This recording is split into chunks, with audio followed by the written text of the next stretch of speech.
श्री स्वामी समर्थ. स्वामी महाराज तुमच्या सर्व चांगल्या इच्छा पूर्ण करो ही स्वामींच्या चरणी प्रार्थना करते आणि आजच्या व्हिडिओला सुरुवात करते. पण त्या अगोदर चॅनलवरती नवीन असाल तर सबस्क्राईब करा आणि शेजारील बेल आयकॉनलाही प्रेस करा, म्हणजे माझ्या सर्व नवीन व्हिडिओचं नोटिफिकेशन तुम्हाला मिळेल आणि तुम्ही एक पण व्हिडिओ मिस करणार नाही. नवरात्र उत्सव चालू आहे आणि आता नवरात्रीमधले अगदी 5 ते 6 दिवस आपल्याकडे शिल्लक आहेत. नवरात्र हा उत्सव खूप मोठ्या प्रमाणात साजरा केला जातो. प्रत्येक घरामध्ये ह्या काळामध्ये घट बसवला जातो आणि आपण आपल्या कुलदेवीची सेवा करत असतो. तर या नवरात्रीमध्ये आपल्याला आपल्या मुलांवरती कुलदेवीची कृपा व्हावी, त्यांच्या जीवनातील जे काही त्रास, दुःख, अडचणी, दोष आहेत तर ते दूर व्हावेत, यासाठी काही उपाय करणं तितकंच गरजेचं आहे. तर आजच्या व्हिडिओमध्ये तेच आपण बघणार आहोत की प्रत्येक आईने आपल्या मुलांसाठी आणि मुलींसाठी एक दिवा लावायचा आहे. हा दिवा कधी, कुठे आणि कशा पद्धतीने लावायचा याची संपूर्ण माहिती या आजच्या व्हिडिओमध्ये आपण बघणार आहोत. मुलांच्या जीवनामध्ये अनेक प्रकारचे संकट, विघ्न येत असतात, कधी अभ्यासामध्ये, कधी नोकरीमध्ये किंवा लग्न जमण्यामध्ये. तर ह्या संकटांमुळे काय होतं की त्यांना कोणत्याच कामामध्ये यश मिळत नाही आणि कुठेतरी त्यांची प्रगती जी आहे तर ती थांबून जात असते. तर दिवा जो असतो बघा, तर तो बुद्धीचे, ज्ञानाचे आणि त्यागाचे प्रतीक असतो. दिव्यामध्ये अनेक प्रकारच्या सकारात्मक ऊर्जा असतात. प्रत्येक देवी देवतांसाठी आपण वेगवेगळ्या प्रकारचे दिवे लावतो. जसं की आता बघा, माता लक्ष्मीचा म्हणजेच लक्ष्मी प्राप्तीसाठी जर आपल्याला काही दिवे लावायचे असेल तर ते आपण तुपाचे लावत असतो. शनिदेवांसाठी आपण मोहरीच्या तेलाचे दिवे लावतो. त्याचबरोबर हनुमंतरायांसाठी आपण चमेलीच्या तेलाचे दिवे लावतो. असे वेगवेगळ्या प्रकारचे दिवे हे प्रत्येक देवी देवतांना समर्पित असतात.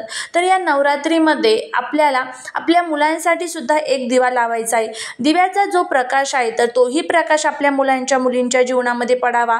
त्यांच्या जीवनातील सर्व अडचणी, विघ्न, दोष, संकटे, दारिद्र्य, नजरबाधा, करणेबाधा, जे काही त्रास त्यांना होत आहे तर त्या सर्व त्रासांपासून त्यांची सुटका व्हावी, यासाठीच आपल्याला हा उपाय करायचा आहे. आता नवरात्रीमध्ये हा उपाय कधी करायचा? आता बघा, आज आहे नवरात्रीमधील 3री माळ आणि उद्या आहे नवरात्रीतील 4थी माळ, ज्याला आपण विनायक चतुर्थी असं सुद्धा या दिवशी साजरी करत असतो. पण आता जर तुम्हाला विनायक चतुर्थीला हा उपाय करणं शक्य नसेल तर तुम्ही या नवरात्रीमध्ये कधीही हा उपाय करू शकता. नक्कीच तुम्हाला त्याचा फायदा होईल. विनायक चतुर्थी ही गणपती बाप्पांना समर्पित असते आणि नवरात्र ही कोणासाठी असते तर ती दुर्गा देवीसाठी. आणि दुर्गा देवी कोणाचं स्वरूप आहे तर ती माता पार्वतीचंच एक स्वरूप आहे. आणि विनायक चतुर्थी आणि माता पार्वतीचं पूजा ज्यावेळेस आपण एकत्र करतो त्यावेळेस कितीही अडचणी असू द्या, त्या अडचणीमधून आपल्याला मार्ग मिळायला सुरुवात होत असते. तर आता बघा, जर तुम्हाला विनायक चतुर्थीला हा उपाय करता नाही आला तर तुम्ही कधीही करू शकतात. या नवरात्रीमध्ये तुम्ही पंचमीला करा, तुम्ही सप्तमीला करा किंवा अष्टमीला करा, नवमीला करा, तुम्हाला जमेल त्या दिवशी तुम्ही हा उपाय करू शकतात. आता कशा पद्धतीने हा उपाय करायचा आहे तर ते सर्वात प्रथम बघून घ्या. सर्वात प्रथम हा उपाय तुम्ही मुलांसाठी, मुलींसाठी करू शकता. वयाची कोणतीही मर्यादा नाही आहे. फक्त आपण हा उपाय कशासाठी करत आहोत तर मुलांच्या जीवनामध्ये जे विघ्न आहेत तर ते विघ्न ह्या दिव्याच्या मार्फत संपून जावे, हे विघ्न सर्व त्यांच्या जीवनातले नष्ट व्हावे, यासाठी आपण हा उपाय करत आहोत. आता उपाय कशा पद्धतीने करायचा आहे ते बघा. एक दिवा घ्यायचा. दिवा हा कोरा करकरीत दिवा घ्यायचा, म्हणजे मातीची पंती तुम्ही घेऊ शकता, पण ती वापरलेली वगैरे घेऊ नका. तुम्हाला नवीन एखादी पंती वगैरे तुम्हाला विकत आणायची आहे. मातीचीच घेतली तरीही चालेल. तुमच्याकडे एखादा नवीन दिवा असेल स्टीलचा वगैरे, आपल्याकडे भरपूर नवीन दिवे असतात, तर तो जरी तुम्ही घेतला तरीही चालेल, काहीच हरकत नाही. कोणताही घ्या पण तो नवीनच आपल्याला घ्यायचा आहे. त्याच्यानंतर तुम्हाला ह्या दिव्यामध्ये 4 वाती टाकायच्या आहेत. पूर्व, पश्चिम, उत्तर, दक्षिण अशा 4 दिशेला 4 वाती टाकायच्या. या दिव्यामध्ये तुम्हाला तिळाचं तेल टाकायचं आहे. आता तिळाचं तेल नसेल तर तूप टाका. तिळाचं तेल किंवा तूप या 2च वस्तू आपल्याला टाकायच्या आहेत. आता त्यानंतर या दिव्यामध्ये काही वस्तू आपल्याला अजून टाकायच्या आहेत. सर्वात महत्त्वाचं, या दिव्यामध्ये तुम्हाला एक कापूर घ्यायचा आहे.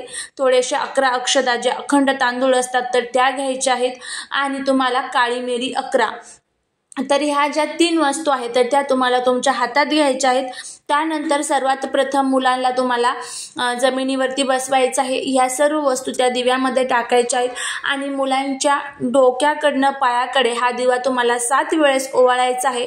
7 वेळेस ओवाळल्यानंतर ओवाळत असताना माझ्या मुलांच्या जीवनातील जे काही विघ्न, संकटे, दोष, दारिद्र्य, अडचणी, ज्या काही नकारात्मक शक्ती आहेत तर त्या सर्व नष्ट झालेल्या आहेत, त्या सर्व संपलेल्या आहेत, अशा पद्धतीचा भाव आपल्याला ठेवायचा आहे आणि हा दिवा आपल्याला मुलांच्या डोक्यावरनं ओवाळायचा आहे आणि त्यानंतर हा दिवा तुम्हाला घराच्या बाहेर यायचा आहे आणि घराच्या बाहेर आल्यानंतर जिथे कुठे तुम्हाला अगदी व्यवस्थित अशी जागा सापडेल तर तिथे तुम्हाला हा दिवा ठेवायचा आहे।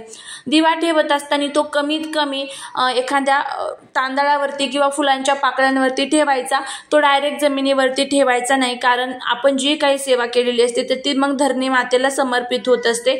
त्यामुळे जी काही दिव्याचे उपाय करतो, दिवा खाली जमिनीवरती कधीच ठेवायचा नसतो। दिवा ठेवला की दिव्याला नमस्कार करायचा, माझ्या जीवनातील आणि माझ्या मुलांच्या जीवनातील जे काही त्रास आहे तर ते सर्व तू नष्ट कर अशी प्रार्थना करायची आहे माता आपल्या कुलदेवीला आणि त्याचबरोबर गणपती बाप्पांना, आणि त्यानंतर तुम्हाला घरात प्रवेश करायचा आहे।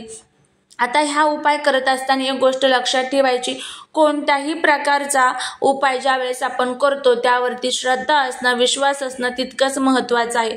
त्यामुळे उपाय करा पण तो श्रद्धेने आणि विश्वासाने करा, नक्कीच तुम्हाला त्याचे फायदे जे आहेत तर ते बघायला मिळत असतात। त्यानंतर पुढचं म्हणजे दिवा कमीत कमी 1 तास किंवा 2 तास तरी जळायला पाहिजे याची काळजी घ्या। तितक्या प्रमाणात त्याच्यामध्ये तेल तुम्ही टाका आणि त्यानंतर दिवा ज्या वेळेस तुम्ही बाहेर ठेवणार आहात तर तो लगेच विझणार नाही याचीही आपल्याला काळजी घ्यायची आहे। घराच्या बाहेर तुम्ही कुठेही ठेवू शकतात, काहीच अडचण नाही। दिवा विझला, थंड झाला, त्यातलं जर साहित्य जळालेलं नसेल तर सर्व साहित्य निर्माल्यात टाकून द्यायचं। निर्माल्याला जागा नसेल तर मग ती तुम्ही एखाद्या झाडाखाली वगैरे सुद्धा टाकू शकतात, काहीच अडचण नाही। त्यानंतर दिवा हा स्वच्छ करून आणि तुम्ही तो नंतर परत घरामध्ये यूज करू शकता। तर अशा पद्धतीने आपल्याला हा उपाय ह्या नवरात्रीमध्ये आपल्या मुलांसाठी करायचा आहे। चतुर्थीलाही करू शकतात, ललिता पंचमीलाही करू शकतात किंवा मग तुम्ही सप्तमीला, अष्टमीला, नवमीला कधीही हा उपाय करू शकतात। करा, नक्कीच तुम्हाला त्याचा फायदा होईल। झालेली सेवा ही महाराजांच्या चरणी रुजू करते। तुम्हाला जर हा व्हिडिओ आवडला असेल तर लाईक, शेअर आणि सबस्क्राईब करायला विसरू नका। भेटूया पुढच्या एका छानशा नवीन व्हिडिओसोबत, एका नवीन माहितीसोबत। श्री स्वामी समर्थ।